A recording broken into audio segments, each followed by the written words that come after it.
Hi everyone, my name is Natalie. So I wanted to do this video now because I wanted to have an opportunity to wish you a very Merry Christmas, and I hope all of you have a fantastic holiday. So today I wanted to share with you my favorite books of 2018. And these are, so I find it very difficult to just pinpoint my favorite books of the year without any specifics. So what I did last year was that I made my own categories to fit with the books that stood out to me, and that is what I've done this year as well. So these are some of my favorite books that I've read this year, and within certain categories. So I will sort of talk about the categories as I go along. First category I have is the best story or the most thrilling narrative, and the one that I've chosen is Romantic Outlaws by Charlotte Gordon. This is a biography of Mary Wollstonecraft and Mary Shelley. So this is a nonfiction book, obviously, and it is interesting for me that it is a nonfiction book that is, to me, the best story I've read this year. But this biography really highlights the fact that both Mary Shelley and Mary Wollstonecraft had stranger than fiction lives, and the way Charlotte Gordon tells their story is, or their stories, because they didn't live during the same time. Mary Wollstonecraft died giving birth to Mary Shelley, so they never coexisted on this planet. But the way Charlotte Gordon tells their stories is so engaging and colorful that I feel like this is a biography that would appeal to people who don't usually read nonfiction, who are not super familiar with these women, but just you get that very clear sense of their lives and their character, but also get sort of a look into the history, particularly the late 18th century, beginning of the 19th century, and all of the historical and social upheaval of the time. The next one I have is my favorite debut or new to me writer, and for that I have chosen Fever Dream by Samantha Schweblin. I felt like this is one of those books that both made me fall in love with Samantha Schweblin as a writer, and being really curious about more of her work, but also feeling like this book was so perfectly sculptured. So it feels like it's very fully realized, which is something that, even though I've read a lot of good books throughout the year, this is one of those books that really stood out to me in that sense. Not a single word seems overfluous. It's a story about motherhood in particular, and the different ways that motherhood is constructed by different people, and some of the expectations to do with women as mothers. After reading this book, I definitely wanted to read more of Schweblin's work. So this was my new favorite writer, I would say, or a writer that I'm definitely gonna be looking up in the future, or keeping an eye out in the future. The next category I have is the book that that spoke to me the most, or that I connected to the most. The book that I have chosen for this is Marie by Madeleine Bourdouxhe. It was published in 1943, and it is the story of a woman called Marie who is just moving about her life.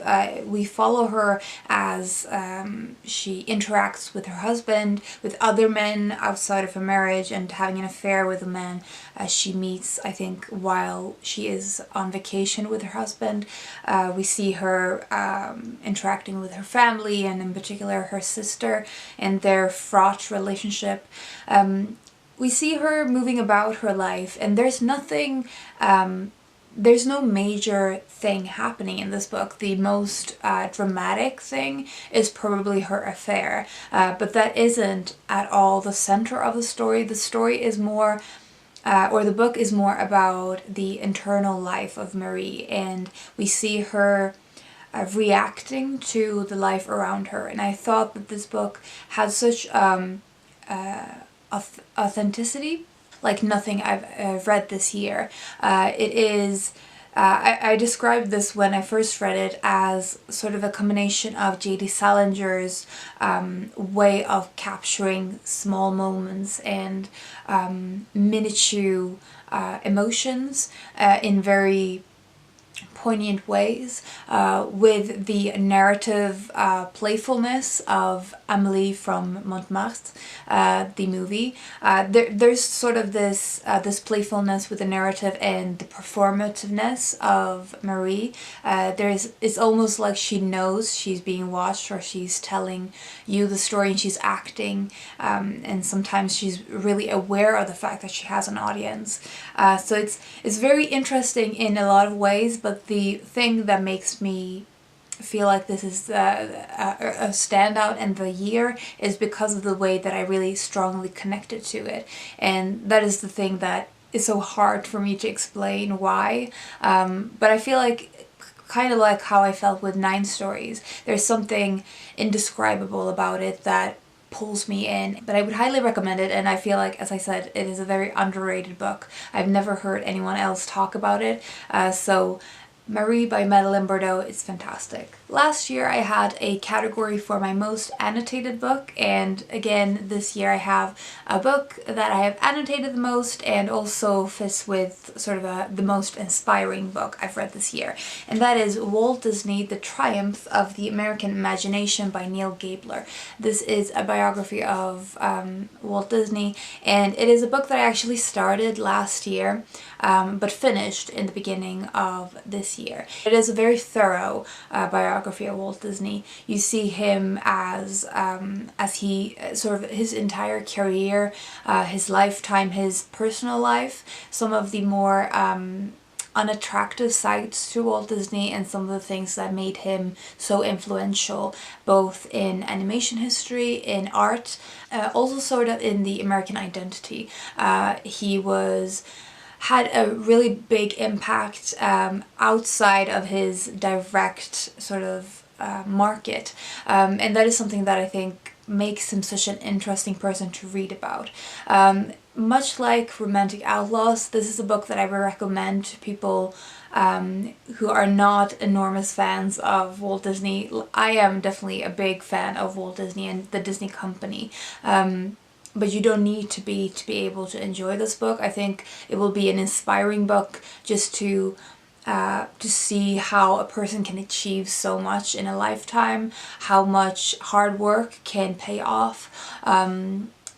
His vision, I think, is something that is really captured in this biography, but it's also a very engaging biography, much like Romantic Outlaws. The category of most annotated is definitely true, partly because I'm so interested in the Disney Company and their legacy, but also because it's such a well-written book. The next category I have is the most rewarding, and that is without a doubt Les Miserables by Victor Hugo, the longest book I've read this year, so that helps in adding to the fact that it's one of the most rewarding. But I think in the rewarding sense is that Victor Hugo likes to write a lot about the historical context, the political background of the time that he writes in.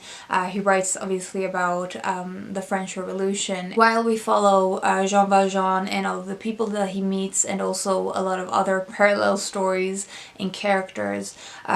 Victor Hugo likes to write a lot about the political context of everything that is happening, and you get a lot of that, side notes, and even things like what the church system was like.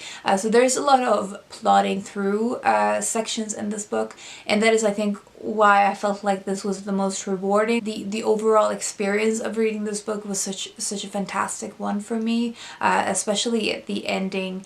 So this is a long book that actually feels like it requires a little bit of work, because there are sections that are more tedious,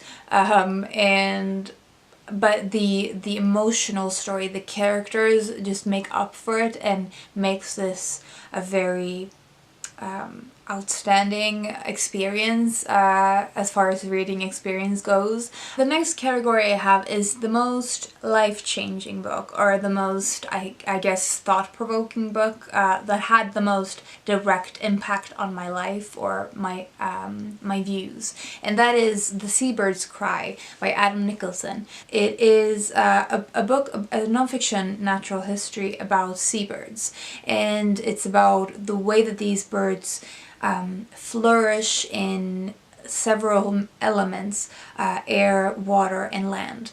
And part of it is about their natural habitat, their sort of the way of life, how they raise their families, what kind of place that they live, how they navigate, things like that. But you also get some commentary about environmental changes, about the way that a lot of these species are being are extinct or going extinct in the near future.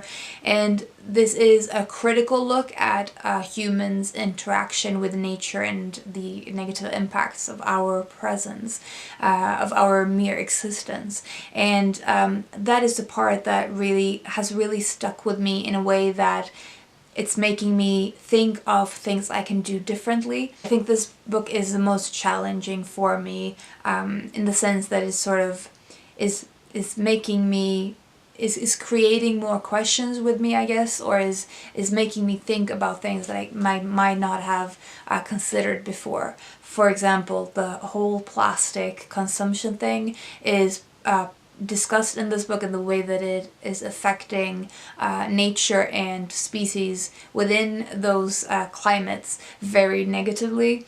And is making me really want to make a difference in my life, like my everyday life. And that is why I feel like this is the most life-changing book I've read this year. And one that, although it isn't exactly enjoyable to read all the way, it isn't as strongly narrative as some of the other books I've read this year. It is, as I said, the one that has made me ask most questions, or asked most questions of me, and one that I really want to return to. So it is a fantastic book, and if you haven't picked this up yet, I would highly suggest you do, especially if you're interested in birds, in natural history, or if you're interested in environmental changes. I would highly suggest adding this one to your reading list. The last book I have is my favorite book of the year, and obviously all of these books are could have been chosen. The favorite book is sort of a combination of all the other categories. The book I connected to the most, the one that made me think the most, the one I think I will be rereading the most, and also I've done a full review of this book actually. It is We Have Always Lived in the Castle by Shirley Jackson. So I think I've mentioned quite a few times that Shirley Jackson is one of my favorite writers, and it was only this year that I got to her most famous book. And it is the story of Mary Catherine, her sister Constance, and their uncle, who live in this mansion alone, and they're sort of isolated from the rest of the community. Their entire family, except for these three characters, has died of arsenic poisoning, and the older sister Constance is suspected of having killed her family. So the rest of the community sort of take a step back from them, distance themselves from them.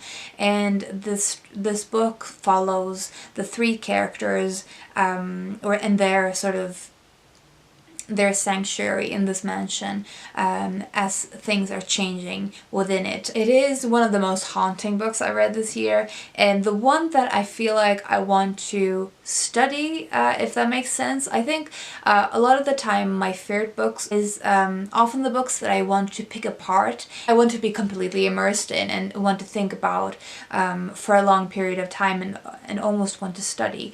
That is something I felt with Osamu Dazai's The Setting Sun, which I read last year and was also in my favorites. And that is true with this book as well. As I said, I did a full video review where I talked some more about some of the things I found the most interesting in this novel. But to suffice it to say, it is my favorite book of the year. It is a book I know I will be rereading many times, and it's also a book that I personally connected to in disturbing ways, and that is something I feel in general with Shirley Jackson, but especially with Mary Catherine. I don't think I can say anything more than that. So if you're interested in more of my thoughts about this book, I will link the video review in the cards and in the description as well. So those are my favorite books of 2018. I would love to hear if you have read any of these books and your thoughts about them, and what your favorite books were of this year. I hope you're having a fantastic Christmas and holiday season, and I will talk to you soon. Bye.